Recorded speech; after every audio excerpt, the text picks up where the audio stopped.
হ্যাঁ, there is a cloudy outside, it may rain today. তার মানে কিন্তু একটা পসিবিলিটি বোঝাচ্ছে।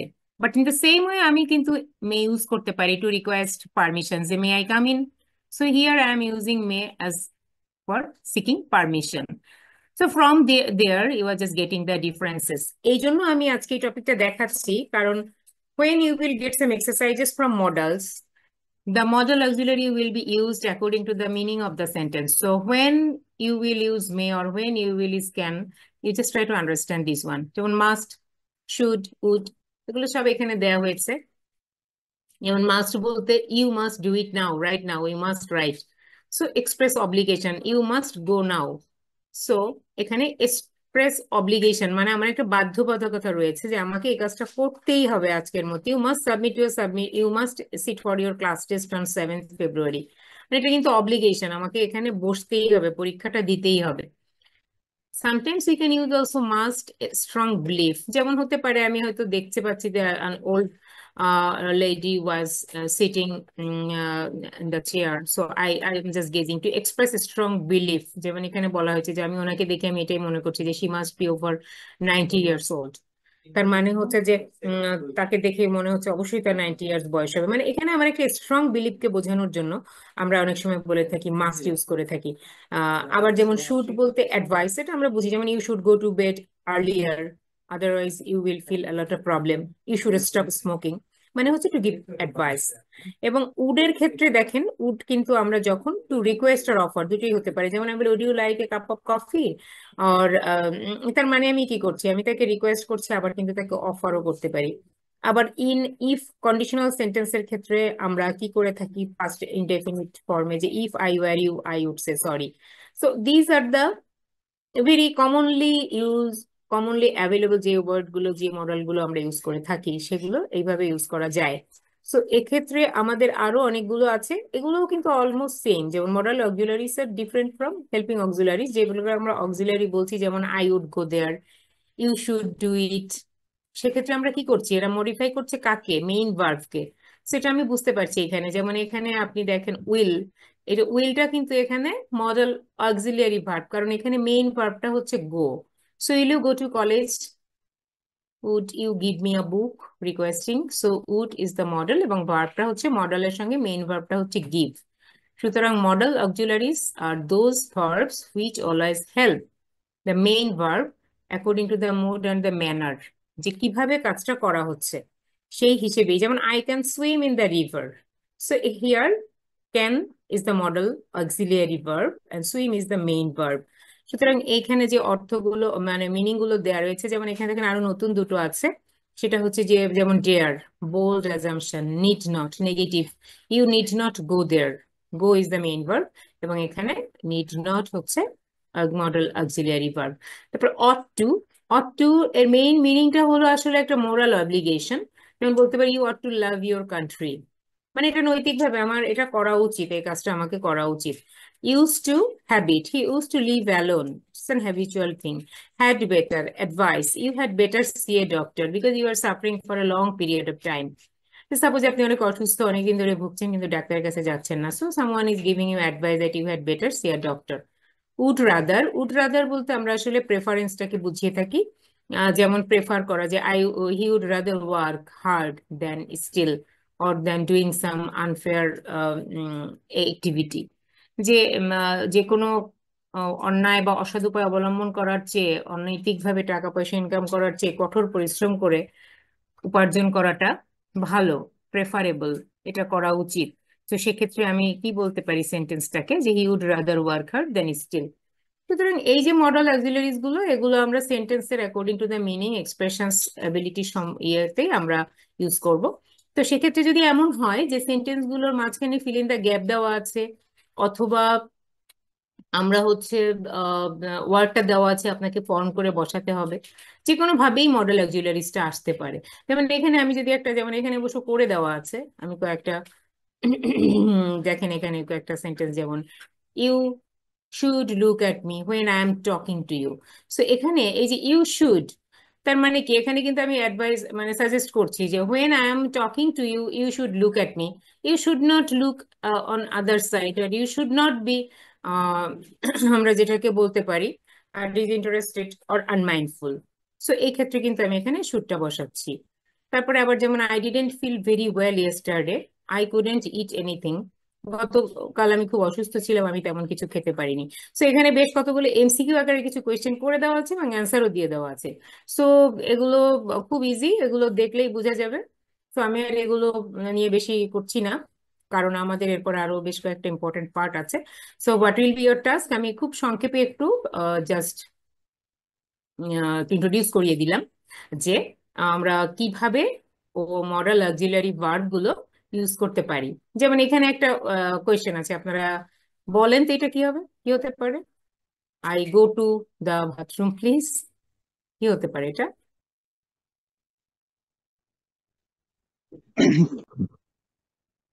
কি হতে পারে এখানে? ম্যাম মে হবে May এটা।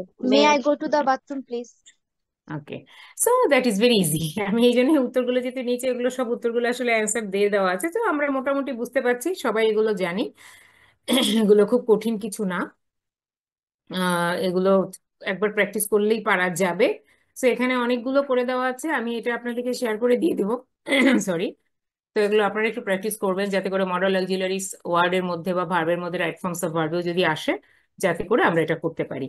ওকে, তো তাহলে আমি এটা আর ইয়ে করছি না, এগুলো সব আনসার সহ করে দেওয়া আছে। সো আমরা আর অ্যাক্টিভিটি এখন করছি না, এটা আমরা রেখে দিই। আমরা পরবর্তীতে আমাদের যে সামারাইজেশনটা কিভাবে আমরা করব, এটা আমাদের একটু প্রবলেম হয়, আমি খেয়াল করেছি most of the case. So আমরা একটু সামারাইজেশনটা দেখি আগে যে কিভাবে করা যায়। ওকে, মোটামুটি তো তাহলে মোটামুটি কতজন এসছি আজকে আমরা? 16 জন। ওকে, সো এই পার্টটা আমরা মোটামুটি বুঝতে পারলাম যে মডাল অক্সিলারি ভার্বের সিচুয়েশনটা হচ্ছে যে ভার্বের সঙ্গে এটা যেহেতু হেল্পিং ভার্ব হিসেবে ইউজ হচ্ছে, এবং according to the expressions, according to the meaning, we will use the modal auxiliary verbs. এবং এটা কিন্তু রাইট ফর্মস অফ ভার্ব বা সাবজেক্ট ভার্ব এগ্রিমেন্ট অথবা মডাল অক্সিলারি ভার্বস যেভাবেই আসুক না কেন, এক্সারসাইজটা যেভাবেই আসুক না কেন, if you understand it and if you do it, then you can do it very well. সুতরাং এই কোয়েশ্চেনের অ্যাক্টিভিটির এক্সারসাইজের প্যাটার্ন যেটাই হোক না কেন, weather it will B in the blank or in the bracket or MCQ or whatever it is, true false যেটাই হোক, আমাদের main ফর্মুলাটা বা মেইন এক্সপ্লেনেশনটা if we know it very well, সেক্ষেত্রে আমাদের কিন্তু পড়তে কোনো ডিফিকাল্টি ফেস করতে হবে না। ওকে, এইবার তাহলে আমি যেই এটায় যাব সেটা হচ্ছে সামারাইজেশন। এটা আমরা আগেও বলেছি যে সামারাইজেশনটা কিভাবে করা হয়ে থাকে। আমি যদি বলি যে যে কোনো একটা প্যাসেজ বা যে কোনো একটা প্যারাগ্রাফ অনেক বড়, সেটাকে আমাকে সামারাইজেশন করতে বলা হলো। আসলে সামারাইজেশনটা কি, আমি যদি এমনিতে আমি একটু জিজ্ঞেস করে নেই, আমরা কি জানি যে সামারাইজেশন বলতে আমরা আসলে কি বুঝি? সামারি যে আমাদেরকে লিখতে বলা হয়, যে write down the summary of this passage or paragraph or this essay, what do understand by summary, এটা কি আমরা বলতে পারি? আমরা একটু শেয়ার করি, তার মধ্যে আমি হচ্ছে স্লাইডটা বের করে নিচ্ছি। আমরা একটু নিজেরা you just think for 30 seconds যে what do understand by summary, আমাদের নিজেদের পারসেপশনটা কি, হোয়াট ডু ইউ আন্ডারস্ট্যান্ড। একটু নিজে আগে বোঝার চেষ্টা করি যে সামারি বলতে আসলে কি বোঝানো হয়। Can you say, can you say what you understand by? মিস ডেফিনেশনটা সামারি জানাটা। বলতে হচ্ছে যে প্যাসেজটা থাকে ওই প্যাসেজের মূল বক্তব্যটা নিজের ভাষায় লেখা আর কি। ওকে, মূল পয়েন্ট গুলো, বক্তব্যগুলো। ওকে, দ্যাটস দ্যাটস রাইট মানসেস। হ্যাঁ, সেটাও মানে মোটামুটি আমাদের ব্যাপারটা এরকমই যে আমরা যে কোনো বিষয় নিয়ে অনেক ডিটেইলড কোনো রাইটিং রয়েছে, সেই ডিটেইলড রাইটিংটা যদি আমরা একটু সংক্ষেপে তার মেইন আইডিয়াটাকে বুঝতে চাই। আচ্ছা, আপনারা কি দেখতে পাচ্ছেন? প্রবাবলি না, রাইট? ম্যাম দেখা যাচ্ছে, দেখা যাচ্ছে। দেখা যাচ্ছে? Yes ma'am, yes ma'am. আচ্ছা, দেখি আমি আবার একটু। ম্যাম কোনো ডকুমেন্ট দেখা যাচ্ছে না, ফোল্ডারটা দেখা যাচ্ছে। আমি ওইটাই বলতে চাচ্ছি যে ফোল্ডারটা দেখা যাচ্ছে, সো আমাকে ডকুমেন্টটাই যেতে হবে। ডকুমেন্টটা প্রবাবলি সবগুলো মিনিমাইজ করে নেই আর দেখি কোথায় আছে। আচ্ছা, স্টপ শেয়ার দিই তাহলে। ওকে, আমি তাহলে সম্ভবত আমার ডকুমেন্টটা অন করা নেই, দেখি আছে তো। যে মেয়েটা যে কথা নিয়ে আসে না,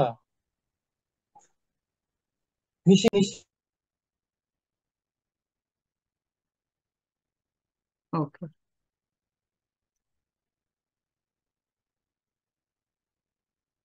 ইয়েস, পেয়েছি, একটু নিচের দিকেই ছিল।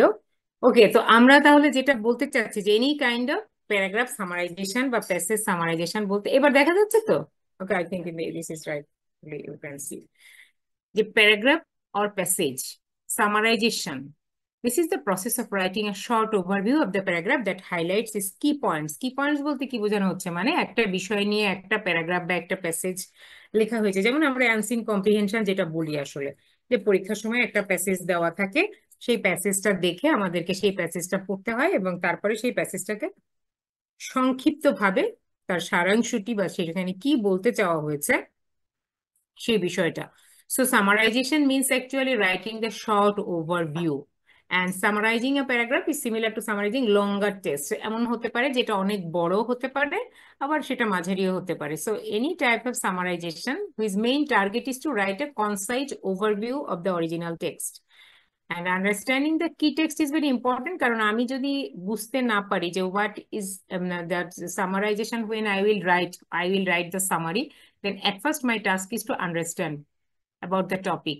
This is true for any piece of writing you summarize. And steps গুলো যেটা আমি বলছি বেসিক্যালি সেটা হচ্ছে যে when I am writing any summary, I need to follow some steps. আমাকে প্রথমে কি করতে হবে?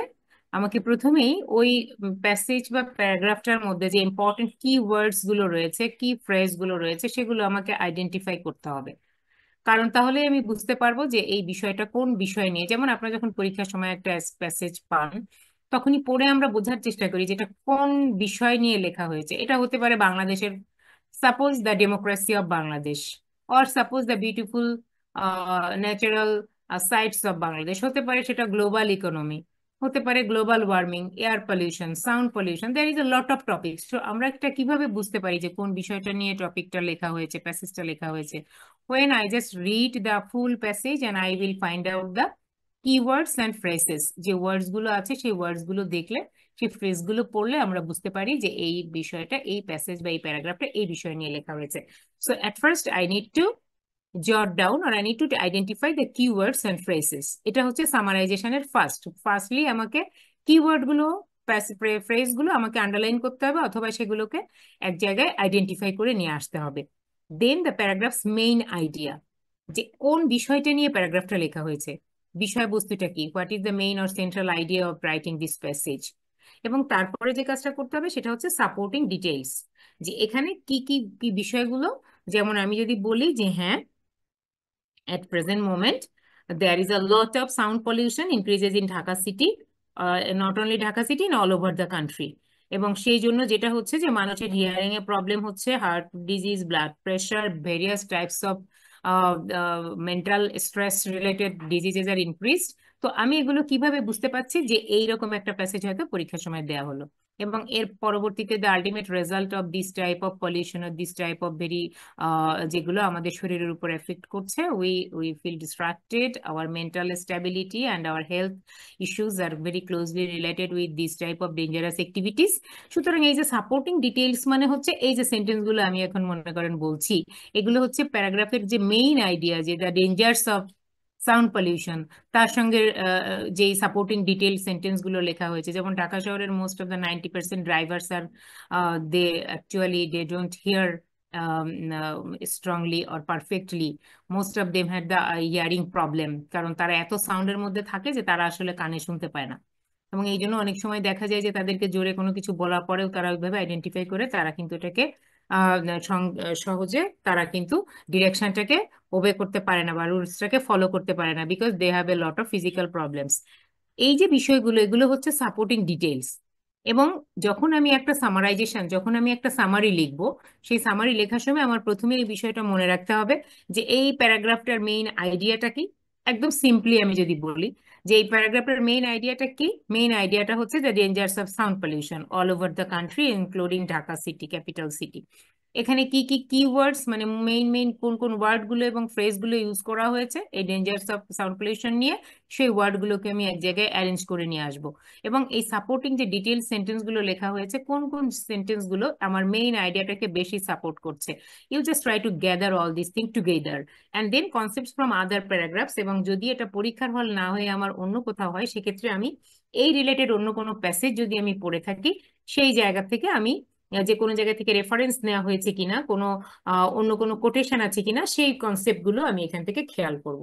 তো তাহলে কি হলো যে অফ অল দিস স্টেপস আমি যখন ফলো করতে যাচ্ছি, তো আমার মেইন আইডিয়াটা হচ্ছে মোস্ট ইম্পর্টেন্ট। তার মানে হলো আমি যেই প্যারাগ্রাফের কোনো টাইটেল দেয়া নেই, অনেক ক্ষেত্রে আমাদেরকে কিন্তু এরকম পরীক্ষার সময় বলা হয় যে summarize the passage and give suitable title. আপনারা স্টোরি টেলিং পড়েছেন, ইন কমপ্লিটিং স্টোরি, আমরা অনেক স্কুল কলেজে আমাদের ছিল কমপ্লিটিং স্টোরি। কি করতে হবে, একটা স্টোরির দুটো বা তিনটে সেন্টেন্স দেওয়া আছে, সেন্টেন্স গুলোর পরবর্তীতে কি হতে পারে সেই গল্পটা শেষ করব এবং একটা সুইটেবল টাইটেল দিব। That means you need to write a story and you will give a suitable title.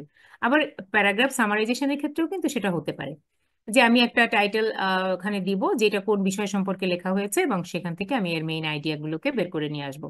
So with the main idea and key details identified and outline, write a few sentences that explain them in your own words. এবং এখানে আরেকটা বিষয় মনে রাখতে হবে যে আপনি যখন when we are writing the summary, don't write the sentences exactly what is written in the passage. This is very important point. আমরা most of the case এই মিস্টেকটা করি, আমরা প্রচুর খাতা চেক করি এবং দেখি যে সামারি কি করেছে, প্রথম থেকে 2 লাইন, মাঝখানে 2 লাইন, শেষের 2 লাইন, এই 6-7 লাইনে একটা সামারি হয়ে গেল। This is never a summary. So be careful when you are getting this type of question.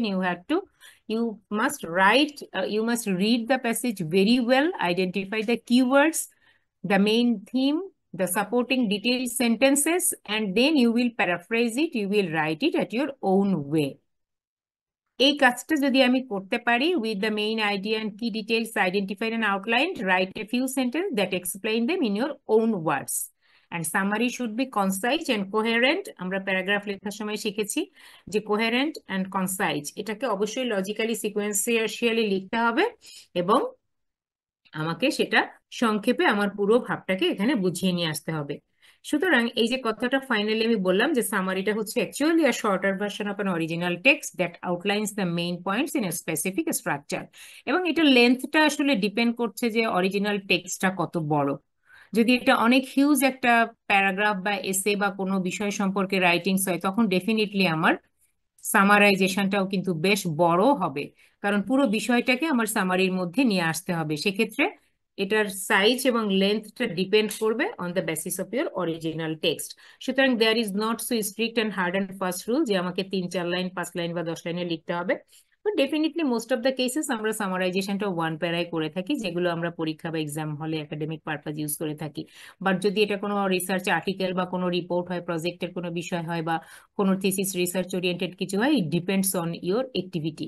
সুতরাং সব ধরনের সামারাইজেশন যে একই ধরনের হতে হবে, একই প্যাটার্নে, নট লাইক দ্যাট। আমরা এখানে একাডেমিক পারপাসে, আমাদের এক্সাম পারপাসে আমরা যেগুলো করব সেগুলো most of the cases is 1 প্যারার মধ্যে আমরা লিখে থাকি এবং it depends on the length of the original text. সুতরাং এখানে যে কমন এলিমেন্টস গুলো ইউজ করতে হবে যখন আমি একটা সামারি লিখবো, তার ফার্স্টেই যে বিষয়টা আসবে, দেখেন, ইন্ট্রোডাক্টরি সেন্টেন্স। ডেফিনেটলি আমি যখন একটা সামারি লিখছি, definitely I need to introduce the sentences of that topic and you will write it down. যদি টাইটেল থাকে ভালো, না থাকলেও কোনো অসুবিধে নেই। Main points of the original text, so you will write here the main points, the main idea of the text, যে এই প্যাসেজটার মধ্যে কি বলতে চাওয়া হয়েছে। Supporting documents, here you will write down some sentences, some arguments, যে এই প্যাসেজটা এই বিষয়গুলো এখানে নিয়ে আসা হয়েছে। These are the main ideas. And finally you will conclude the summary with the final point from the author or from the writer, যে প্যাসেজটা লেখা হয়েছে, ফাইনালি যে পয়েন্টগুলো দেওয়া হয়েছে। এবং আমরা যেভাবে প্যারাগ্রাফ লিখে থাকি, আমাদের নিশ্চয়ই মনে আছে যে আমরা একটা সেন্টেন্স, ইন্ট্রোডাক্টরি সেন্টেন্স দিয়ে শুরু করি এবং finally concluding the restatement of the main idea. So this is the way of writing a summary from a passage or paragraph. সুতরাং most of the cases in writing part, you will know it very well যে when we are writing anything, you need to read it at first very well. আমাদেরকে প্রথম কাজটাই হচ্ছে when we will get the passage or paragraph, we will read it thoroughly, intensively, and try to find out the keywords, এবং main idea, supporting sentences, and then go through the main whole text and start your writing. So এই জন্য করতে হবে কি, যে কোয়েশ্চেনটা পেয়ে আমি প্যাসেজটা পেয়েই সাথে সাথে লেখা শুরু করে দিব না। অ্যাট ফার্স্ট আমি একটু পড়ে নিব, 2 মিনিট 3 মিনিটে পুরোটা একবার পড়ে আইডিয়াটা নিয়ে নিব যেটা কোন বিষয় সম্পর্কে লেখা হয়েছে। তখন এখান থেকে আমি মেইন কিওয়ার্ডস গুলোকে আইডেন্টিফাই করবো, হয়তো একটু আন্ডারলাইন করবো পেন্সিল দিয়ে। তারপরে আমি মেইন সেন্টেন্স গুলোকে সাজাবো এবং ট্রাই করবো সেন্টেন্স গুলোকে প্যারাফ্রেজ করতে। That means we need to write it at our own way. No, don't need to copy it from the text exactly যেটা বলা হয়ে থাকে। তো এটাই হচ্ছে বেসিক। যেমন এখানে একটা ছোট্ট একটা এক্সাম্পল দেওয়া আছে, দেখেন এখানে খুব ছোট একটা, যে গ্লোবাল ওয়ার্মিং নামে একটা global warming threat. It's Mark Tuinen, a professor at the Central University of Norway। তিনি তার এই রাইটিংটার মধ্যে লিখেছেন যে global warming is becoming a severe issue, এবং he supports this view by pointing out that natural disasters like floods and wildfires have become more frequent and disastrous than before. And he notes that the statistics from meteorological institutes and scientific evidence support his claim. And in conclusion, Thanen points out that it's time for humans to take action. তার মানে দেখেন এখানে খুব ছোট এর, এটা হচ্ছে কিন্তু সামারিটা। তার মানে এখানে মিস্টার থানেন নামে একজন professor, central university of Norway, তিনি গ্লোবাল ওয়ার্মিং নিয়ে একটা বড় একটা এসে লিখেছেন, এবং সেই এসে বা যেই প্যারাগ্রাফটা বা বড় একটা এসে, তিনি রিসার্চ ওরিয়েন্টেড একটা এসে লিখেছেন, সেই এসে থেকে এখানে কিন্তু একটা সামারাইজ করা হয়েছে। যে মার্ক থানেন তার in the global warming threat যে রাইটিংটা আছে, সেখানে তিনি কোন বিষয়টাকে বোঝাতে চেয়েছেন, তিনি গ্লোবাল ওয়ার্মিং যে একটা সিভিয়ার ইস্যু হচ্ছে যাচ্ছে পৃথিবীর জন্য, সেটাই তিনি পয়েন্ট আউট করেছেন। ন্যাচারাল ডিজাস্টার বেড়ে গিয়েছে, ফ্লাডস এবং এই যে বিদ্যুৎ চমকানো আমরা জানি, এবং ফ্রিকুয়েন্ট ডিজাস্টার্স আগের চেয়ে বেশি হয়েছে, এই বিষয়গুলো তিনি স্ট্যাটিস্টিক্যালি দেখিয়েছেন, এবং সাইন্টিফিক বিভিন্ন এভিডেন্স তার লেখার মধ্যে তিনি in support of his claim তিনি সেগুলো করেছেন। এবং ফাইনালি ইন কনক্লুশন তিনি যেটা পয়েন্ট আউট করেছেন, that is the time for the human being to take action against it. Because আমরা উইথ দ্য হিউম্যান বিইং যত প্রকৃতির এগেইনস্টে আমরা বিভিন্ন ধরনের ডিজাস্টারাস কাজ করব, প্রকৃতি তত আমাদের প্রতি আরো বেশি হস্টাইল অ্যাটিটিউড শো করবে। এটাই কিন্তু এখানে মেইন পয়েন্ট অফ ভিউটা বোঝানো হয়েছে। তো সুতরাং এখানে আমি জাস্ট একটা স্যাম্পল আপনাদেরকে বোঝানোর জন্য দিলাম, যে এইভাবে কিন্তু আমি যদি মেইন সেন্টেন্স গুলো দেখেন, উনি ওখান থেকে তুলে নিয়ে আসছে যে ওনার টপিকটা ছিল গ্লোবাল ওয়ার্মিং, এবং গ্লোবাল ওয়ার্মিং কি ধরনের প্রবলেম ক্রিয়েট করছে, ন্যাচারাল ডিজাস্টার, সেগুলো উনি দেখিয়েছেন, এবং তারপরে স্ট্যাটিস্টিক্যালি তিনি কিভাবে তার সাপোর্টের মানে সাপোর্ট করার জন্য এভিডেন্স গুলো তিনি শো করেছেন। এবং ফাইনালি তার পয়েন্ট আউটটা কি ছিল, যে human being should take the responsibility of avoiding such type of pollution or the threat of the nature. সুতরাং এইভাবে যখন আমি একটা সামারাইজেশন করব, definitely that summary will be a good one. ঠিক আছে, তো সুতরাং এই যে টিপিক্যালি আমরা মোস্ট অফ দ্য কেসেস কি করি, প্রশ্ন একটা পেলে আমরা 2 সেন্টেন্স করে করে তুলে দেই, এটা আমরা খুব সহজে এই কাজটা করি আমরা, বাট মানে স্টুডেন্টরা আসলে বুঝতে পারে না, they don't understand actually how they will summarize a passage or paragraph. সুতরাং এই জন্যই আমি টেকনিক্যাল পার্টটা আজকে steps of summarizing a passage or paragraph এটা আমি মোটামুটি বুঝিয়ে দিলাম। তো মোটামুটি কি আমরা একটু বুঝতে পেরেছি? বলেন কোনো কোয়েশ্চেন আছে কিনা এই এই বিষয়ে? তাহলে আমরা এর পরবর্তী আর একটা ইয়েতে যাব, আর একটা টপিকে যাব, যেটা হচ্ছে আমাদের দুটো বিষয় আছে। যেমন আমি আজকে আপনাদেরকে প্রেজেন্টেশনের একটা গাইডলাইন্স তো মোটামুটি বলে দিব, যেহেতু 14 তারিখে আমাদের একটা প্রেজেন্টেশন দিতে হবে। ওকে, তো আমরা তাহলে কি মোটামুটি বুঝতে পেরেছি সামারাইজ যে পরীক্ষায় আসবে যখন একটা প্যাসেজ সিং কম্প্রিহেনশন, আপনাদের এই কোয়েশ্চেনটা তো মোটামুটি কমনই থাকে, যে একটা সামারাইজ একটা সামারি লিখতে হবে। সো সামারিটা লেখার সময় এই বিষয়গুলো একটু মাথায় রেখে আমরা লিখবো। ওকে, তো তাহলে আমি স্লাইড শেয়ারটা স্টপ করে দিলাম। আমার মনে হয় আমরা মোটামুটি এ বিষয়ে কি কারোর কোনো কত মার্ক? কোয়েশ্চেন আছে? মার্ক ডিস্ট্রিবিউশনটা আমি আমি আপনাদের তো এখন অনেক ক্লাস আছে, আমি একটা ফরম্যাট করে কোয়েশ্চেন প্যাটার্নটা করে আমি তখন ইয়ে করে দিব। তবে সামারাইজেশনে খুব বেশি মার্কস হয়তো থাকবে না, যেটা হয় নর্মালি, ধরেন আপনাদের তো একটা কোয়েশ্চেন হয়তো যদি 20 করে থাকে, সেক্ষেত্রে হয়তো 5-6 এর মধ্যে হয়তো হতে পারে, সেক্ষেত্রে কোয়েশ্চেন ডিস্ট্রিবিউশনটা এরকমই হবে। একটু খুব বেশি আপনাদের সামারাইজেশনের জন্য হয়তো মার্কস দেওয়া হবে না, ঠিক থ্যাংক আছে? ইউ। ওকে, ঠিক আছে। তাহলে আমরা এইবার একটু মাঝখানে একটা কাজ করে নেই, সেটা হচ্ছে যে আমাদের এই সেশনটা 2 মিনিট আছে, তো আমি এই 2 মিনিটের মধ্যে দেখা যাক আমি আপনাদের সরি একটা প্রেজেন্টেশনের একটু কয়েকটা স্লাইড আছে 4-5টা, এটা একটু দেখিয়ে দেই, তারপরে আমরা আরেকটা বিষয় আছে, এটা আমাদের সবারই মোটামুটি পড়ালেখা করা, তারপরেও আবার একটু রিভাইজ করাবো আর কি। এটা কি দেখা যাচ্ছে নাকি বেশি ছোট?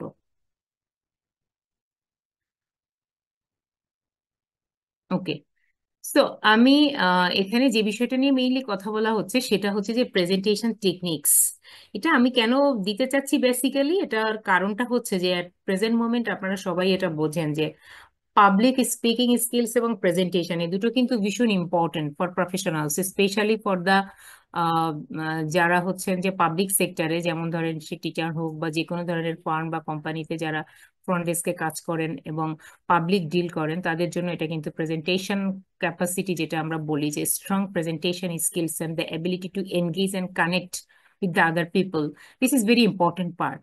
সো সেক্ষেত্রে আমার স্পিকিং ক্যাপাসিটি কেমন, specially for language, foreign language আর সেকেন্ড ল্যাঙ্গুয়েজ, যেমন আমরা বাংলাতেও যদি বলি, যে দেখা যায় যে আমরা কিন্তু অনেক কিছু জানি, কিন্তু যখন কোনো মানে নিউ কোনো অ্যাটমসফিয়ার বা নতুন কারোর সঙ্গে যখন আমরা ডিলিংসে যাই, বা কোনো একটা ফর্মাল অফিসিয়াল ডিসকাশন হোক বা কোনো সেমিনার হোক, যে কোনো ধরনের প্রেজেন্টেশন হোক, বা নিউ কোনো ইন্টারভিউ ফেস হোক, বা নিউ কোনো সিচুয়েশন আমরা ফেস করতে যাই, we cannot perform it according to the requirements, এবং সেক্ষেত্রে যেটা হয় আমরা কিন্তু একটা পজিটিভ ইমপ্রেশন ক্রিয়েট করতে পারি না। So for this reason, so presentation techniques বলতে আসলে এখানে বলা হচ্ছে যে how can you present yourself, মানে আমি কতটা সাকসেসফুলি অন্যের সামনে আমাকে প্রেজেন্ট করতে পারছি through my speech, through my body language, through my attitude. এই বিষয়গুলো কিন্তু ভীষণ বেসিক এবং important part of a human being. এবং সেক্ষেত্রে আমাদের অ্যাট এনি, যেটা আমরা বলতে পারি যে যে কোনো সিচুয়েশনের জন্য প্রেজেন্টেশনের কিছু স্কিল আছে এই, এবং ability to engage and connect and communicate with the people successfully, সেগুলোর কিছু টেকনিক আছে। সেই টেকনিকগুলোই আমি আজকে আপনাদেরকে এখানে একটু দেখাবো। 3-4টা স্লাইড আছে বোধহয়। এই বিষয়গুলো একদম বেসিক জিনিসগুলো, এটা আপনারা মাথায় রাখবেন, এবং আমাদের যেদিন প্রেজেন্টেশনটা আছে সেদিন আমরা তার আগে একটু চেষ্টা করব যাতে করে আমরা নিজেদেরকে প্রেজেন্টেশনের ক্ষেত্রেও যেন এই ছোট ছোট টিপস গুলোকে, রিফ্লেকশনটা আমি যেন একটু দেখতে পাই। সো আজকে যারা আছেন তারা এটা মোটামুটি নিয়ে নেবেন, এবং বাকি যারা আছে তাদেরকেও বলবেন যেন এগুলো একটু প্র্যাকটিস করা হয়। একটা যে কোনো টপিক আপনারা চুজ করে নিতে পারেন, 3 to 4 বা 5 মিনিটস এর মতগুলো। যে এইখানে আর কয়েকটা কাজ আছে, সেটা হচ্ছে যে দেখেন যে in order to be a good speaker, there are some specific, you will get some standard of speaking. That means speaking skill কে যদি আমি স্ট্যান্ডার্ডাইজ করতে চাই, that means if I want to be a good speaker, then I need to do and I need to follow some techniques. সেক্ষেত্রে আমাকে কি করতে হবে, whether it is our mother tongue or any foreign language, at first you need to speak clearly and confidently. এটা আমি অবশ্য ক্লাসে অনেকবারই বলেছি যখন আমরা আমাদের ইন্ট্রোডিউস ইয়োরসেলফ পার্টে, যে when you will speak anything, then you will speak it clearly. Don't feel nervous, don't be inconfident. You should show your confidence and you will speak clearly. Your voice should be very clear and bold. That means when we are speaking anything, we just try to present it clearly. আমরা যেটাকে বলি loudly. Loud doesn't mean that always we will raise our voice. It can be very much clear, very clean and confident. Eye contact, this is also very important part, that when you are speaking, when you are talking to any person, your eye contact is very important, because when you are talking to each other, any other person, if you just see or look at the eyes of that person directly, that means you are confident.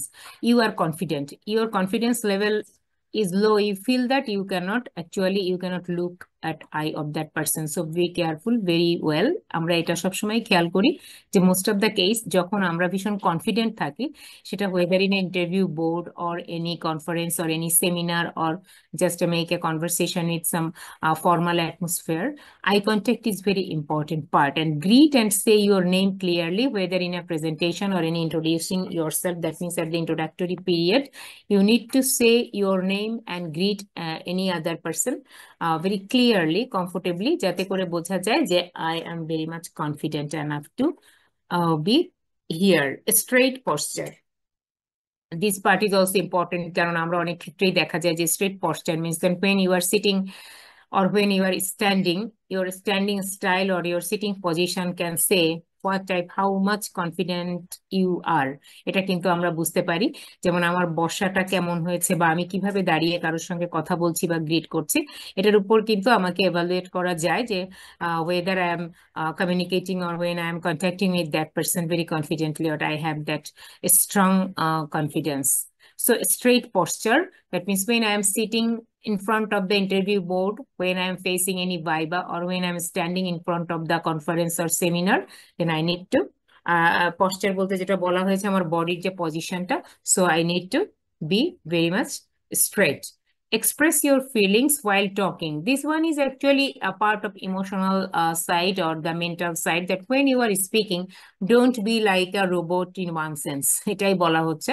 যেমন আমরা জানি যে what is the basic difference of a robot and a human being, কারণ এখন মানুষের সমস্ত কর্মকাণ্ডই robot করে দিচ্ছে, but one very basic difference is here that the robot has no heart and no feeling at all. He is just playing according to your order. তাকে আপনি button দিয়ে switch দিয়ে ক্লিক করে দিচ্ছেন, he is just performing everything but he has no feelings and he has no emotion in that sense. দেখা যাবে যে আপনাকে ক্লিন করতে গিয়ে আপনার হাতটাই হয়তো ভেঙে দিল। আপনি হয়তো শুয়ে আছেন, আপনার পাশ থেকে সে ক্লিন করে যাচ্ছে, কোনো কারণে আপনার হাতে সে ময়লা মনে করে আপনার হাতটাকেও সে ভেঙে দিতে পারে, because he has no heart and mind in that sense যে এটা একটা হিউম্যান বিং বা এটা ওটা করা যাবে না। সুতরাং একজন speaker, a good speaker, a good person যে who is communicating or contacting with each other, তো সেক্ষেত্রে কিন্তু এটাও কিন্তু আমার একটা প্রেজেন্টেশনের পার্ট। এই বিষয়গুলো আমার মনে রাখতে হবে। ওকে, এরপরে যে জায়গাটায় আমি যাব সেটা হচ্ছে যে দেয়ার আর সাম, you will get some free resources যেটা আমাদের অ্যাজ এ প্রেজেন্টার হিসেবে যদি আমরা বলি যে জায়গাগুলোতে যে it is a new journey. So if you want to begin your new journey as a presenter, that means you want to present yourself in front of the whole world, then what will be your task? এখানে কিছু কয়েকটা tips দেওয়া আছে, যেমন show your passion and connect with your audience. So you just think you are presenting in the you are presenting in front of your clients, you are presenting in front of your colleagues, you are presenting in front of your students, you are presenting in front of your boss or whatever it is, সেক্ষেত্রে আপনার কি কি steps গুলো follow করতে হবে। Show your passion and connect with your audience. That means when I am presenting here, I feel that there are a lot of audience in front of me. So the great presenters say the most important thing is to connect with your audience. তার মানে কি আমাকে connect করতে হবে। When I am speaking, then I need to connect with my audience. আমার কাছে যদি মনে হয় যে I am not connecting with them, then they won't follow me, they won't be connected with me. যে আমি একাই কথা বলে যাচ্ছি, আমার অডিয়েন্স বা আমার লিসেনার আমার সঙ্গে কানেক্ট করতে পারছে না, তার মানে আমি তাদেরকে আমার প্যাশন বা আমার যে এনথুসিয়াজম সে বিষয়গুলো দিয়ে আমি তাদের সেই রেসপন্সটা পাচ্ছি না। So this is very important to get connection অডিয়েন্সের সঙ্গে। আপনারা দেখবেন বড় বড় প্রোগ্রামে যখন কোনো অ্যাঙ্কার বা যিনি প্রেজেন্টার থাকেন তিনি ফার্স্টেই হয়তো অনেক সময় দেখা যায় যে বড় বড় পাবলিক প্রোগ্রামে কি করেন পাবলিক স্পিকাররা, প্রথমেই হয়তো একটা ড্রামাটিক একটা সিন ক্রিয়েট করেন বা হয়তো একটা কোয়েশ্চেন জিজ্ঞেস করেন, এটা করে দর্শকের বা অডিয়েন্সের মনোযোগটাকে তিনি আকর্ষণ করেন। So this is the way যে show your passion and connect with your audience, so be enthusiastic and honest and the audience will respond. Firstly আপনাকে ভীষণ সিনসিয়ারলি অনেস্টলি এনথুসিয়াজমের মাধ্যমে আপনার অডিয়েন্সের রেসপন্ডটা আপনাকে নিতে হবে, এবং তারপরে you will focus on your audiences needs এবং আপনার অডিয়েন্স আপনার কাছ থেকে কি চাচ্ছে। That means when you are presenting, when you are preparing your presentation, এটা কিন্তু ভীষণ ইম্পর্টেন্ট একটা পয়েন্ট যে আমাদের এটা মাথায় রাখতে হবে যে আমি যখন ক্লাসে যাই, মনে করেন আমি আপনাদেরকে একটা ক্লাস নিচ্ছি, তো সেম টপিক আমি হয়তো 10টা বা 5টা ক্লাসে পড়াবো। সো কোন স্টুডেন্ট কোন ক্লাসে কি ডিমান্ড করবে, তার এক্সপেকটেশনটা কি থাকবে, এই বিষয়গুলো যখন একজন টিচার বা একজন মানুষ সেটা জেনে গিয়ে সামনে প্রেজেন্ট করতে যান, তখন that presentation will be definitely effective. Otherwise প্রেজেন্টেশনটা কিন্তু সাকসেসফুল হবে না। সুতরাং এক্ষেত্রে আপনাকে মাথায় রাখতে হবে যে when you are presenting your topic, মনে করেন আপনি আপনার গ্রাজুয়েশনের কোর্সে আপনার সোশিওলজি, আপনি you are doing the sociology honours, আপনার ইংলিশ অনার্স এই যে কোর্সে আপনি হচ্ছে একটা প্রেজেন্টেশন দিবেন। এই প্রেজেন্টেশনের আপনার উদ্দেশ্যটা কি, যে how you are presenting yourself in front of your classmates and in this way how will develop your presentation. সুতরাং সেক্ষেত্রে আপনাকে বুঝতে হবে যে যখন আপনি প্রেজেন্টেশনটা দিচ্ছেন আপনার কোন বিষয়গুলো বলা যেতে পারে, কোন বিষয়গুলো আপনি বলবেন, কোন বিষয়গুলো আপনি বলবেন না। So you need to remain focused on your audiences presence, এবং আপনার সামনে যারা থাকবেন আপনার অডিয়েন্সকে অবশ্যই আপনার ফোকাস করতে হবে, and you just try to attract them. You need to make it easy for your audience to understand and respond. মানে আপনি যে বিষয়টা নিয়ে কথা বলতে চাচ্ছেন সেটা অবশ্যই you need to make it clear, clarify and easier for your audience, যাতে করে audience can understand you very well and respond it. অনেক সময় আমরা অনেক কিছু ভুল করে ফেলি, সেটা হচ্ছে কি আমরা প্রেজেন্টেশনটাকে খুব বেশি আর্টিস্টিক আর ড্রামেটিক করতে গিয়ে আমি হয়তো এমন কিছু শব্দ বা ভাষা বা অ্যাক্টিভিটি করছি যেটা হচ্ছে যে আমার অডিয়েন্সের জন্য ভীষণ কনফিউজিং, মানে তারা আসলে বুঝতে পারছে না যে আমি আসলে কি বলতে চাচ্ছি, specially for the foreign language presentation. যেটা হয় যে মনে করেন আপনি ইংলিশে একটা প্রেজেন্টেশন দিতে যাচ্ছেন, আপনার টার্গেট হচ্ছে যে খুব ভালো চমৎকার একটা প্রেজেন্টেশন দিবেন, কিন্তু সেটা দিতে গিয়ে হয়তো আপনি এমন কিছু ল্যাঙ্গুয়েজ ইউজ করছেন, ভীষণ কমপ্লেক্স ওয়ার্ডস, কমপ্লেক্স সেন্টেন্সেস, যেটা আপনার দর্শক সেইভাবে রেসপন্ড করছে না এবং they don't understand what is your main motive. So for this reason focus on your audiences needs. Audience আপনার কাছ থেকে কি জানতে চাচ্ছে, তারা আপনার সঙ্গে কিভাবে রেসপন্ড করতে চাচ্ছে, এটা আপনাকে ফার্স্টলি বুঝতে হবে। Number 4, smile and make eye contact with your audience. এটা হচ্ছে যে in order to building report, যেটা আমরা বলি যে রেপোর্ট বিল্ড আপ করা, এটা হচ্ছে সবচেয়ে important fact. You need to keep smiling, just it doesn't mean যে আপনি শুধু শুধুই হাসতে থাকবেন, সেটা নয়, বাট আপনার face should be a bit smiling, কারণ আপনাকে দেখে যদি ভীষণ টেন্সড, ভীষণ গ্লুমি মনে হয়, তখন কিন্তু আপনার অডিয়েন্স আপনার স্পিচ, আপনার অ্যাক্টিভিটি, আপনার প্রেজেন্টেশনকে খুব পজিটিভলি রিসিভ করতে পারবে না। সো কি করতে হবে? If you smile and make eye contact, you are building rapport, so it helps the audience to connect with you and your subject. And if you also feel nervous, আমরা হতেই পারি যে আমরা অনেক সময় নার্ভাস থাকি, ভেতরে ভেতরে ভীষণ টেন্স থাকি, but it is a technique to keep quiet during that time. আমাকে খুব কাম অ্যান্ড কোয়েট থাকতে হবে, we need to be stable, এবং আমাকে আমার অডিয়েন্সের সঙ্গে সেটাকে কানেক্ট করতে হবে। তাহলে you are talking to the individuals, সুতরাং সেক্ষেত্রে একটু নার্ভাস হলেও আপনি যদি একটু হাসি হাসি মুখে ভীষণ নর্মাল থাকার চেষ্টা করেন, দেখবেন আস্তে আস্তে ব্যাপারটা ইজি হয়ে যায়। Start strongly. This is also one very important part of presentation. When you are starting your presentation, starting of the presentation is very crucial. এটা আমরা সবাই জানি যে হঠাৎ করে একটা নতুন new out of the box সিচুয়েশনে গিয়ে দাঁড়িয়ে আমি কিভাবে আমার প্রেজেন্টেশনটা স্টার্ট করব, এটা খুব স্ট্রংলি শুরু করতে হবে আপনাকে। প্রথমে ভীষণ confidently, very strongly, you strongly you need to grab your audience attention and hold it. এবং ফার্স্টলি যদি আপনি ভীষণ স্ট্রংলি এটা স্টার্ট করতে পারেন, দেখবেন আপনার অডিয়েন্স আপনার কথাগুলো শুনছে এবং আপনার সঙ্গে রেসপন্ড করছে, এবং gradually you will feel comfortable and you can connect with your audience. Okay, এবং ফাইনালি যেটা হচ্ছে আমরা বলে থাকি সেটা হলো যে relax, breathe and enjoy. What does it mean? তার পূর্বে আরো একটা পয়েন্ট আছে, এটা আমরা অলরেডি বলেছি, যেটা আমি বলছিলাম যে straight posture, that mean use your body language. Your body language is also very important for your presentation in front of physical, that means in front of the audience. When you are presenting yourself, you need to be very much open, confident. You move naturally around the stage among the audience. Don't move very frequently. আমাদের অনেকের একটা nature আছে যে আমরা যখন মানুষের সামনে গিয়ে প্রেজেন্টেশনটা দিতে যাই, দেখা যায় যে অনেকে হয়তো খুব হাত নাড়াচ্ছি বা হয়তো কেউ খুব ফ্রিকোয়েন্টলি মুভ করছি। So these are not actually the normal behaviour. So body language, body movement, eye contact, everything, all the things together, it is a complete package actually. So when you are presenting yourself, এই বিষয়গুলো একটু মাথায় রাখা খুব জরুরি দরকার। এবং finally যেটা বলা হয়েছে সেটা হচ্ছে যে রিল্যাক্স, ব্রিথ অ্যান্ড এনজয়। তার মানে কি? Slowly, that means you slow it down and make sure that you are breathing fully. আমি যদি মানে স্টেজে দাঁড়িয়ে আমি একদম পুরো খুব রাশ, খুব র্যাপিডলি প্রত্যেকটা জিনিস আমি একদম মুখস্থের মতো বলে যাচ্ছি, because I am just memorising everything, এবং টেনশনে আমি সব একবার গড়গড় করে বলে দিয়ে স্টেজ থেকে নেমে গেলাম, that is not a good presentation. Because presentation you are just communicating, you are just connecting with your audiences, আপনি তাদেরকে বলছেন, they are responding to you. So if you can bring yourself to relax, you will almost certainly present better. সুতরাং start to enjoy yourself. যখন আপনি স্টেজে in front of your audience, when you are presenting yourself, you feel comfortable, একটু নিজেকে calm and quiet করে relax, breathe and enjoy, and your audience will respond to that and engage better. So this is the way of presenting ourselves in front of any formal atmosphere or any new situation. So এই বিষয়গুলো যদি মোটামুটি আমরা একটু মাথায় রাখি যে আমি কিভাবে প্রেজেন্ট করছি, তবে it is not a very easy task, এটা মনে করার কোনো কারণ নেই। So for this reason what we need to do, we need two practice and rehearse again and again. এবং আমরা এখনো পর্যন্ত যেটা বলে থাকি যে good presenter any anywhere else in any, মানে আমরা যেটাকে বলে থাকি যে পৃথিবীর যে কোনো ভালো অ্যাঙ্কর বা ভালো প্রেজেন্টার তিনি কিন্তু অবশ্যই প্রিপারেশন নিয়েই স্টেজে ওঠেন। এটা মনে করার কোনো কারণ নেই যে উইদাউট প্রিপারেশন আমি ওখানে গিয়ে খুব চমৎকার একটা প্রেজেন্টেশন দিব। So you need to rehearse and practice it again and again. So what will be your task? You just try to select a topic. You will prepare a presentation.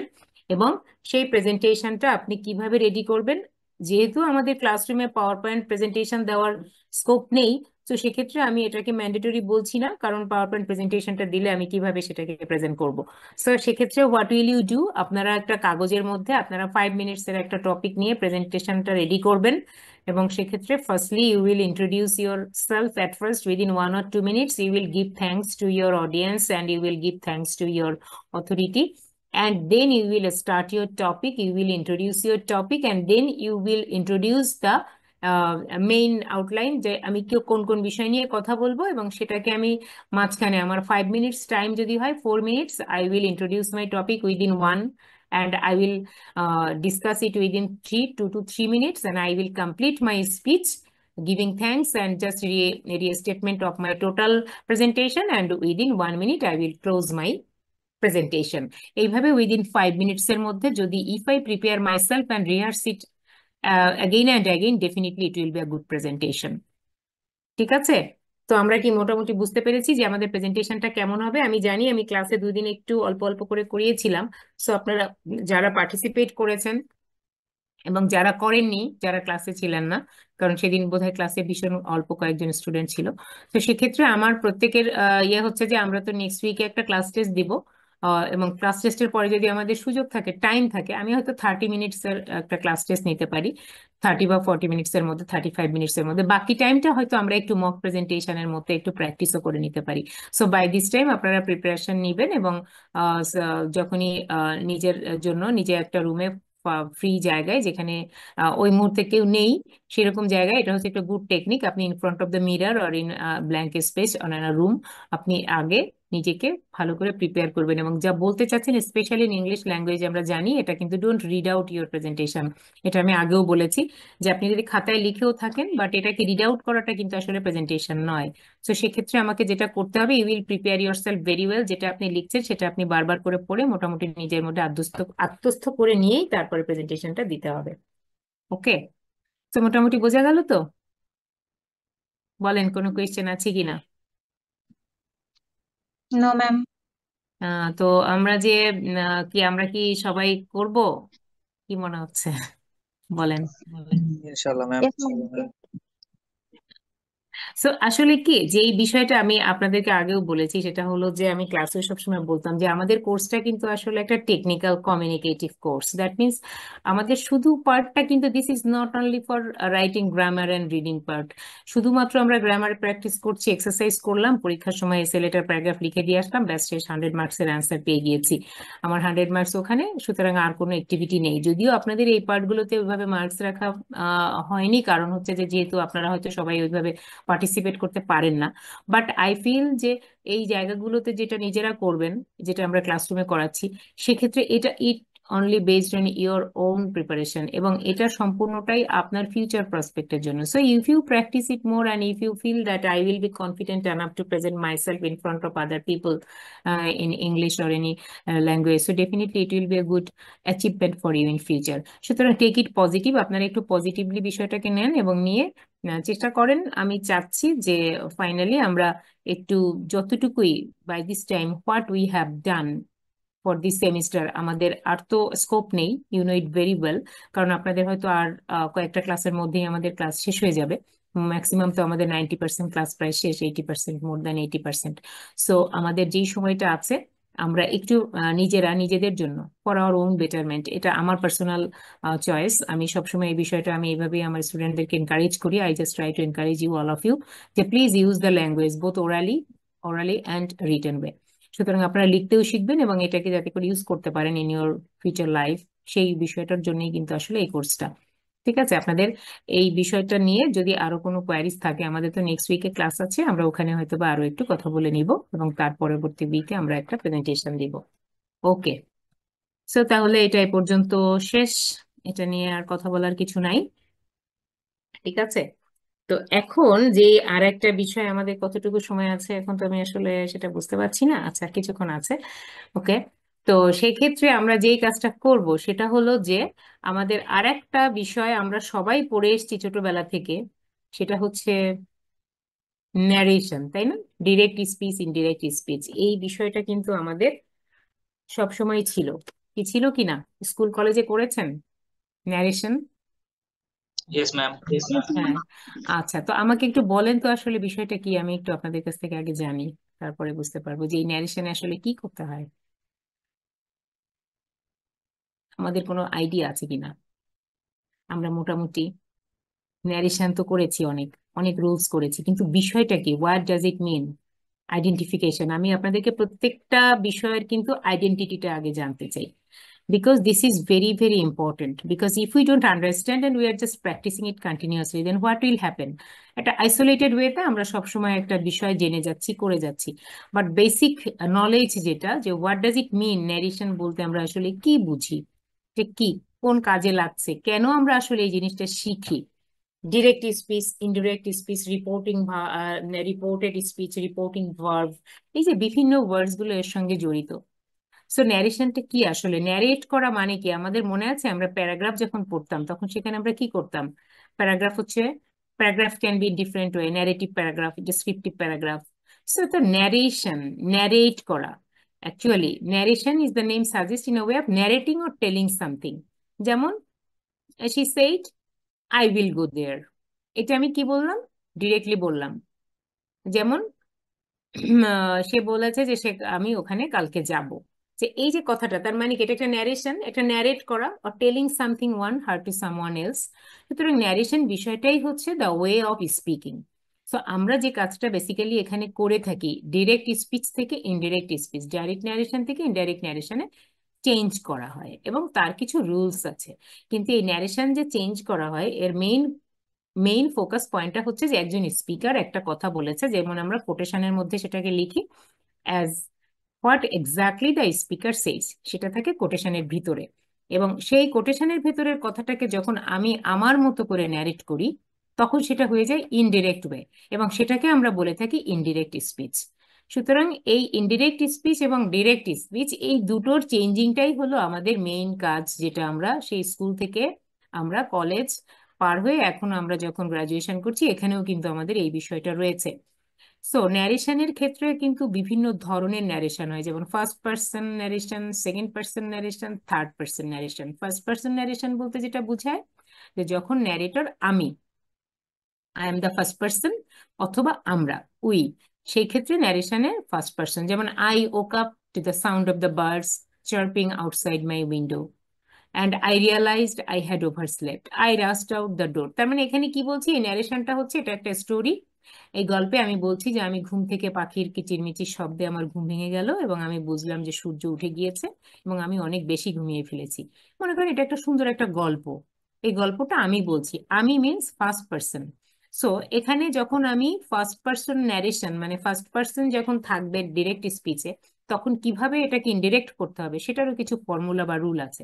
আবার second person হলে কি হবে, দেখেন, the narrator speaks directly to the reader, যেমন using you, second person হচ্ছে you, যে you open the door and the room is dark and the only sound is, তার মানে you take a step forward, your heart pounding. তার মানে এখানে main subject হচ্ছে কি you, second person narrative person. এবং থার্ড পার্সনের ক্ষেত্রে হলো, এখানে ফার্স্ট পার্সন আই উই বাদ গেল, সেকেন্ড পার্সন ইউ গেল, এবার হচ্ছে third person. Third person means he, she, or any person. যেমন এখানে লেখা হয়েছে Sarah, Sarah stared out the window lost in thought, she couldn't shake the feeling. মানে এখানে কিন্তু তিনটা স্টোরির একটা স্যাম্পল দেয়া রয়েছে, যে আমরা ন্যারেটিভ যে স্পিচ বলে থাকি ফার্স্ট পার্সনে, সেকেন্ড পার্সনে এবং থার্ড পার্সনে। সো এইখানে পার্সন গুলো কিভাবে আসছে। তো টাইপস অফ ন্যারেশন আমরা সবাই জানি, একটা হচ্ছে ডাইরেক্ট, যেটাকে আমরা বলছি ডাইরেক্ট ন্যারেশন বা ডাইরেক্ট স্পিচ, আর একটা হচ্ছে ইনডিরেক্ট ন্যারেশন বা ইনডিরেক্ট স্পিচ। তো তাহলে ডিরেক্ট স্পিচটা কি এটা আমরা অলরেডি বুঝেছি, যে when you say the exact words of a person and put them in quotation mark, যেমন she said I am happy. এই যে আই অ্যাম, এই আই কিন্তু হচ্ছে শি, এই আই কিন্তু আমি না। ইনডিরেক্ট ন্যারেশনে কি হচ্ছে, ওখানে ওই যে শি সেইড বললো, এই আইটা চেঞ্জ হয়ে যাবে, যে she said that she was happy. মানে আমি এই ইনফরমেশনটা মনে করেন আপনার কাছে পৌঁছে দিচ্ছি, যে হ্যাঁ সে বলেছে যে সে খুব হ্যাপি, সে খুব হ্যাপি আছে। So this is the way of changing indirect narration. So এক্ষেত্রে ডিরেক্ট এবং ইনডিরেক্ট ন্যারেশনের যে টু ওয়েস রয়েছে of telling what someone said, যে ডাইরেক্ট ইউজেস এক্সাক্ট ওয়ার্ডস, এটা আমরা সবাই জানি, এবং আপনাদের পরীক্ষার জন্য যে বিষয়টা লাগে সেটা হচ্ছে যে ডাইরেক্ট ওয়ার্ড থেকে কিভাবে আপনি ইনডিরেক্ট স্পিচ চেঞ্জ করবেন তার কিছু রুলস আছে। এবং রিপোর্টেড স্পিচ আসলে কোনটা? রিপোর্টেড স্পিচ হচ্ছে আপনার ইনডিরেক্ট স্পিচটা। এবং রিপোর্টেড স্পিচ হচ্ছে এই যে স্টেটমেন্টটা, যেটা to show exactly what is said, we always use quotation marks এবং in a sentence, whereas the reported speech different words or parts of speech like conjunction that use করা হয়, এটা আমরা সবাই জানি। যেমন এখানে কমা দিয়ে কোটেশন দেওয়া হয়েছিল, ইনডিরেক্ট স্পিচে কমা কোটেশন উঠে যাবে এবং সেখানে একটা কনজাংশন বসবে কি দ্যাট, এবং কখনো কখনো ইফও ইউজ করা হয়ে থাকে। So reported speech doesn't go back to tense, এবং এখানে মেইন যে বিষয়টা হয় সেটা আমরা জানি যে চেঞ্জটা আসে কিন্তু অ্যাকর্ডিং টু দ্য টেন্স হিসেবে। যেমন এখানে দেখেন একটা direct speech, Anika said I am going to buy a dress. এরপরে যখন আমি এটাকে ডিরেক্ট ইনডিরেক্ট স্পিচে বলবো তখন কি হলো, এটা আনিকা সেইড দ্যাট, এটা আমরা জানি। এবং এখানে কিন্তু টেন্সটা চেঞ্জ হয়ে গেল, কারণ এখানে এটা হচ্ছে পাস্ট ইনডেফিনিট, সো এখানে এটা প্রেজেন্ট কন্টিনিউয়াস ছিল, এটা এখন পাস্ট কন্টিনিউয়াস ফর্ম হয়ে যাবে। সুতরাং এই যে ছোট ছোট রুলস গুলো, যে যখন ব্র্যাকেটের ভেতরে বা কোটেশনের ভেতরে প্রেজেন্ট কন্টিনিউয়াস টেন্স থাকবে এবং বাইরে যদি সিম্পল মানে পাস্ট ইনডেফিনিট থাকে, সেক্ষেত্রে ওটা ভিতরেটা পাস্ট কন্টিনিউয়াস ফর্ম হয়ে যায়। এই ফর্মুলাগুলো আমাদের একটু মনে রাখতে হয় রুলস এর ক্ষেত্রে। যেমন the first rule is to pick a reporting verb, যেটা আমি বললাম, এন্ড টাইম ফ্রেম। যেমন what time did the speech take place, said, মানে সে এটা পাস্ট টেন্সে বলেছে, এবং সেই জন্য এটার কিন্তু ফর্মটা চেঞ্জ হয়ে যাবে, টেন্সটা অ্যাকর্ডিং টু দ্য টেন্স আমার রিপোর্টেড স্পিচটা চেঞ্জ হয়ে এটা কিন্তু পাস্ট কন্টিনিউয়াস টেন্স হয়ে যাবে। সো এখানে আরেকটা বিষয়, যে choose the past tense for recounting a less recent speech. সুতরাং you can use verbs like asked or requested when reporting queries. এরপরে দেখেন এখানে যে Sheena asked Mary did you have a bad dream. So এখানে একটা কমা দিয়ে আমরা এটা একটা ইন্টারোগেটিভ সেন্টেন্স দেখতে পাচ্ছি। তো সেক্ষেত্রে এখানে আস্ক দেওয়ার পরে কিন্তু ইফ, যে if Mary had a bad dream, মানে সে কি আসলে একটা, যেহেতু এটা পাস্ট ইনডেফিনিট এটা কিন্তু পাস্ট পারফেক্ট হয়ে এখানে ফর্মটা চেঞ্জ হয়ে গেল। তো সুতরাং এই যে সেন্টেন্সের ফর্মুলাগুলো আমরা এখানে দেখতে পাচ্ছি, এইগুলোই হচ্ছে মেইন। তো আমি একটু নিচের দিকে চলে যাই, আমি কতগুলো ফর্ম আপনাদেরকে দেখাই। ফার্স্টলি যেমন দেখেন ডাইরেক্ট স্পিচ এবং ইনডাইরেক্ট স্পিচের যে টেন্সের এক্সাম্পলটা, এটা আমরা মনে হয় জানি। যেমন এখানে ব্র্যাকেটের মধ্যে যদি সিম্পল প্রেজেন্ট টেন্স থাকে আর ভার্বটা যদি হয় পাস্ট টেন্স বাইরে, সেক্ষেত্রে সেইড দ্যাট দ্য বয়, এখানে গোজ না হয়ে কি হবে, ওয়েন্ট হবে, কারণ এটা তখন পাস্ট ইনডেফিনিট টেন্স হয়ে যাবে প্রেজেন্ট ইনডেফিনিট টেন্সের পরিবর্তে। প্রেজেন্ট কন্টিনিউয়াস ব্র্যাকেটের মধ্যে থাকলে, যেমন Ram said I am reading a book, he said that he was, তখন এটা পাস্ট কন্টিনিউয়াস ফর্ম হয়ে যাবে। পাস্ট পারফেক্ট প্রেজেন্ট পারফেক্ট কি হয়ে যাবে, পাস্ট পারফেক্ট হয়ে যাবে। The girl said that she had lost her pen, I have lost my pen. So এটা হচ্ছে সিম্পল ফর্মুলা, একদম সহজ, মনে রাখবেন যে যখন আমার ডাইরেক্ট স্পিচে ভার্ব বাইরে যখন রয়েছে প্রেজেন্ট পাস্ট ইনডেফিনিট, তখন কোটেশনের ভেতরে পাস্ট প্রেজেন্ট ইনডেফিনিট থাকলে পাস্ট ইনডেফিনিট, প্রেজেন্ট কন্টিনিউয়াস থাকলে পাস্ট কন্টিনিউয়াস, প্রেজেন্ট পারফেক্ট থাকলে past perfect, present perfect continuous থাকলে পাস্ট পারফেক্ট কন্টিনিউয়াস।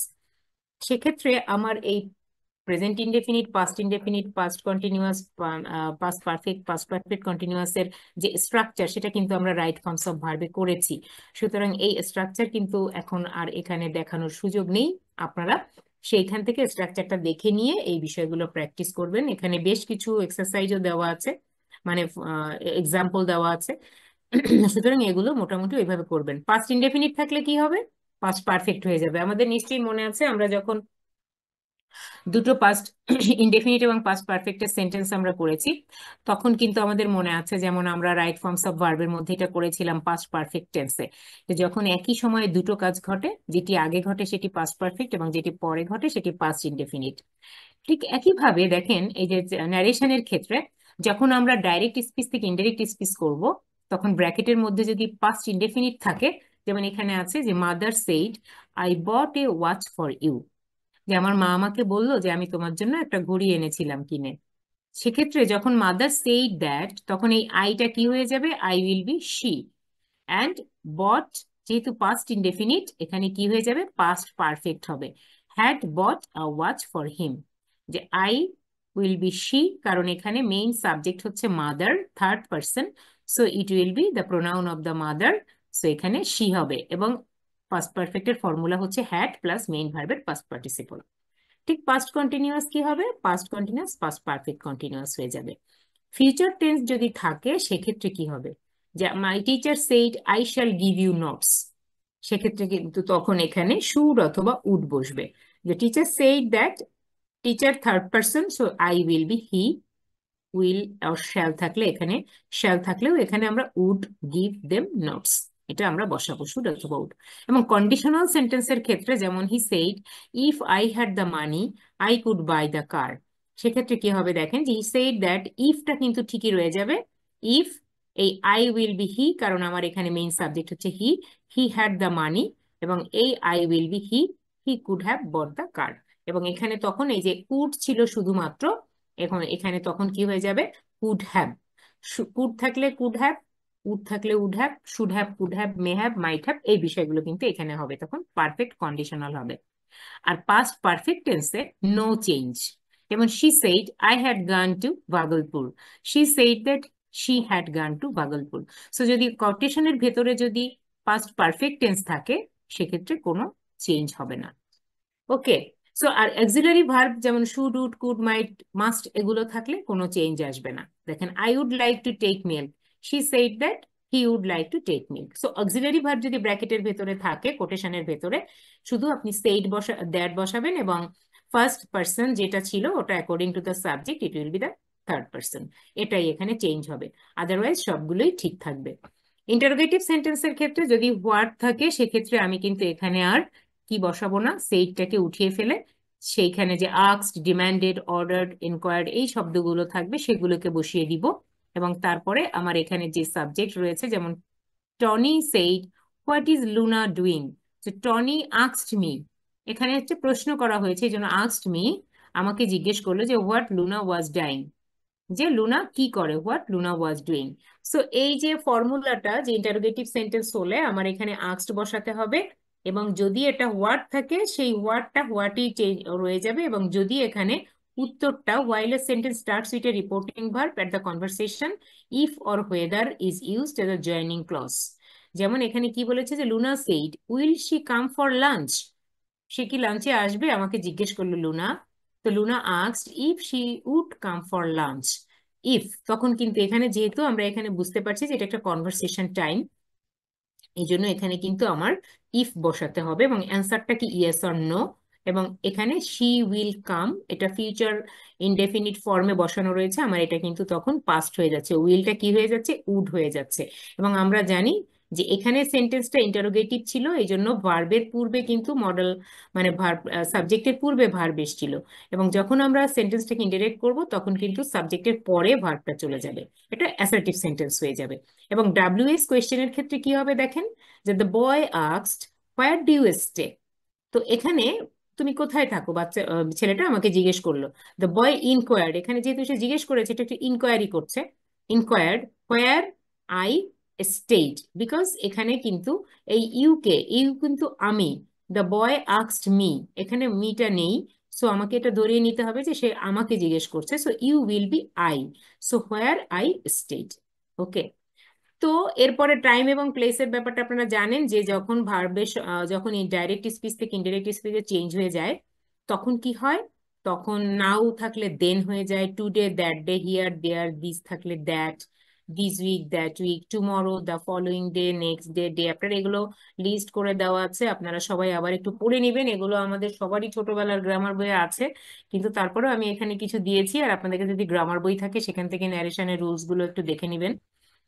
আমরা মোটামুটি এখানে সিম্পলি যে বিষয়গুলো আছে সেই বিষয়গুলোই দেখানোর চেষ্টা করেছি, যেমন এখানে ইউনিভার্সাল ট্রুথ বা হ্যাবিচুয়াল ফ্যাক্টস থাকলে কোনো চেঞ্জ হবে না, এটা হচ্ছে যেমন my friend said I am an early raiser.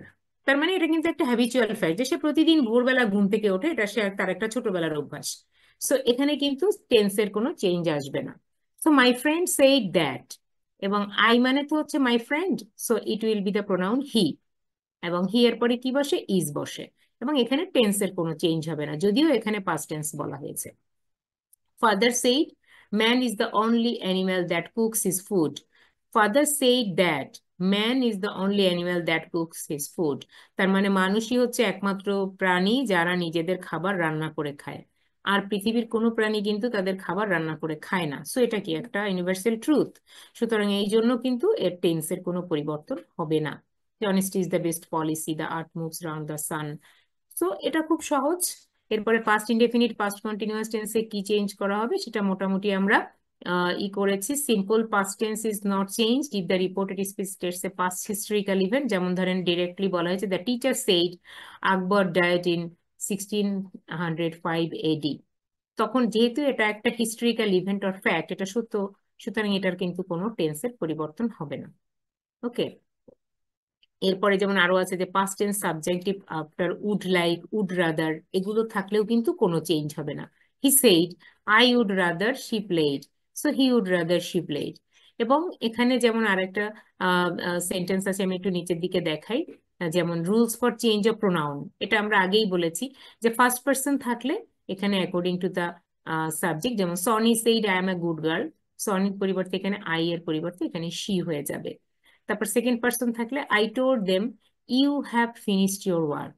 এখানে যেহেতু second person reported speech change হয়ে second person depends on the object of reporting speech, যেমন আই টোল্ড দেম, এই যে আই টোল্ড দেম, এই দেম হচ্ছে কিন্তু মেইনলি এখানে অবজেক্ট। সো এই ইউ কিন্তু তখন কি হয়ে যাবে, দে হয়ে যাবে, যে আমি তাদেরকে বললাম যে আপনাদের কাজটা শেষ করতে হবে, আপনারা কাজটা শেষ করেছেন। So I told them that they had finished their work. কারণ এখানে হ্যাভ থাকলে হ্যাভ ফিনিশড মানে প্রেজেন্ট পারফেক্ট টেন্স, এটা পাস্ট পারফেক্ট টেন্স হয়ে যাবে। ঠিক আছে, কিন্তু আবার দেখেন এখানে থার্ড পার্সন রিমেইনস আনচেঞ্জড।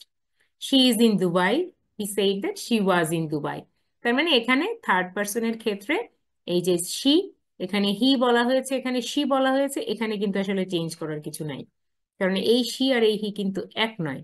এবং এখানে আমরা বুঝতেই পারছি এই যে থার্ড পার্সন মানে শি, সুতরাং এই third person is remain unchanged. Okay, তো এখানে প্রোনাউনের যে চেঞ্জটা, যেমন আই থাকলে ইনডাইরেক্ট স্পিচে হি অর শি হয়ে যাবে, ইউ এর পরিবর্তে হি শি দে, এবং উই থাকলে দে, দে থাকলে দে, এবং এই যেগুলো আস থাকলে দেম, আওয়ার থাকলে দেয়ার, ইটস থাকলে ইটস, হার থাকলে হার। সো এই বিষয়গুলো মোটামুটি আমাদের এইখানে আমরা এই জিনিসগুলো মোটামুটি আমরা এইভাবে দেখতে পেলাম। ওকে, সো আমাদের আরো কিছু এক্সারসাইজ আমরা আপাতত আজকে যেগুলো আমি এখানে দিয়েছি আপনারা এইটুকুই একটু স্টাডি করেন সবাই। কারণ ন্যারেশনের আসলে ডিরেক্ট স্পিচ থেকে ইনডাইরেক্ট স্পিচের অনেক রুলস আছে, অনেক ফর্মুলাস আছে, তো যেগুলো বেসিক্যালি আমাদের কাজে লাগে, যেই জায়গাগুলোতে আমরা মোটামুটি সেন্টেন্স গুলো চেঞ্জ করার ক্ষেত্রে ইউজ করে থাকি, সেই জায়গাগুলোর এখানে কিছু এখানে আমি স্যাম্পল হিসেবে দিয়েছি। আর আপনাদের কাছে গ্রামার বই অবশ্যই আছে সবার কাছে, সেখান থেকেও চাইলে আপনারা আরো কিছু রুলস গুলো আরেকটু ক্ল্যারিফাই করে নিতে পারেন। আর আমি এটা আপনাদেরকে দিয়ে দিব, আপনারা একটু স্টাডি করবেন, এখানে বেশ কিছু এক্সাম্পলও দেওয়া আছে। সো এখান থেকে যেমন যেমন এটা হচ্ছে যে ইউনিভার্সাল ট্রুথ থাকলে কি হয়, তারপরে হচ্ছে প্রোনাউন গুলো কিভাবে ইউজ করা হচ্ছে, ইন্টারোগেটিভ সেন্টেন্স থাকলে কিভাবে চেঞ্জটা আসে, টেন্স গুলো কিভাবে চেঞ্জ হয়, মডেল অক্সিলারিজ গুলো কিভাবে চেঞ্জ হয়, এই যে এই 3-4টা রুলস যেগুলো আমি এখানে দিয়েছি, 3-4টা মানে মেইন বিষয়, এবং তার আন্ডারে অনেকগুলো রুলস আছে, অনেকগুলো নিয়ম আছে যে কিভাবে আমরা ডিরেক্ট স্পিচ থেকে ইনডিরেক্ট স্পিচ চেঞ্জ করব। এগুলো মোটামুটি আমরা একটু রিভাইজ করব এবং একটু মনে রাখার চেষ্টা করব। কারণ কি গ্রামারের বিষয়গুলো হয় যে স্ট্রাকচার বা ফর্মুলাগুলো আসলে খুব অল্প দু একবার করলে মনে থাকে না। তো সুতরাং আপনাদের কাজ হবে, আপনাদের এই ক্লাস শেষ হয়ে যাওয়ার পরে আপনারা তো বেশ অনেকটা টাইম পাবেন, মাঝে মাঝেই ক্লাস না থাকলেও নিজেরা বসে বসে এক্সারসাইজ গুলো প্র্যাকটিস করবেন, যাতে করে আপনাদের নিজেদের এগুলো বিষয় আরো একটু ক্লিয়ার হয়, এবং তাহলে কিন্তু আপনারা খুব ইজিলি এই বিষয়গুলো করতে পারবেন। আদারওয়াইজ ভীষণ ডিফিকাল্ট মনে হবে এবং আলটিমেটলি পরীক্ষার সময় ভুল হয়ে যাবে। সো এটা হচ্ছে মেইন প্রবলেম, যে আমি যতটুকুই পারি না কেন পরীক্ষার হলে বসে ভীষণ কনফিউজ লাগবে এবং ওগুলো কিন্তু ভুল হয়ে যাবে। ওকে, সো মোটামুটি এগুলোই ছিল আমাদের আজকের যা আমরা করতে চেয়েছিলাম। তো অলমোস্ট, তো এখন আমাকে বলেন যে কারোর কোনো আজকে আর কোনো কোয়ারি আছে কি না, কোনো বিষয় সম্পর্কে আমরা আজকে জানতে চাচ্ছি কিনা। মোটামুটি কি কিছু বুঝতে পেরেছি? কি মনে হচ্ছে? কিছু কি বোঝা গিয়েছে? বোঝা গেছে। হ্যাঁ, বোঝা গেছে। তো শুধু বোঝা গেলেই হবে না, আমাদের কাজ হচ্ছে এখন আমরা যেটুকু বুঝতে পেরেছি, যেই রুলস বা যে জায়গাগুলোতে আমরা তো আজকে একটু একটু করে বেশ কয়েকটা আইটেম নিয়ে আলোচনা করেছি। সো এই সমস্ত আইটেমগুলো আপনারা প্রত্যেকে খাতা মেনটেন করে 4টা আইটেম আলাদা আলাদা করে লিখবেন, লিখে প্র্যাকটিস করবেন। সফট কপি শুধু পড়লে কিন্তু আসলে কোনো কাজ হয় না।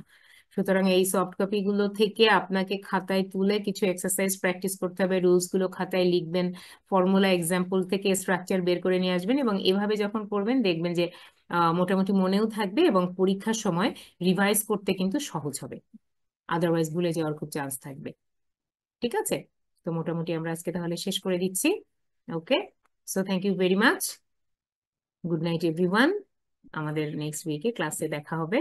সো সবাই আসবেন এবং সবাই ক্লাস টেস্টে পার্টিসিপেট করবেন। Okay, so thank you. Good night ma'am. Good night, everybody. Take care.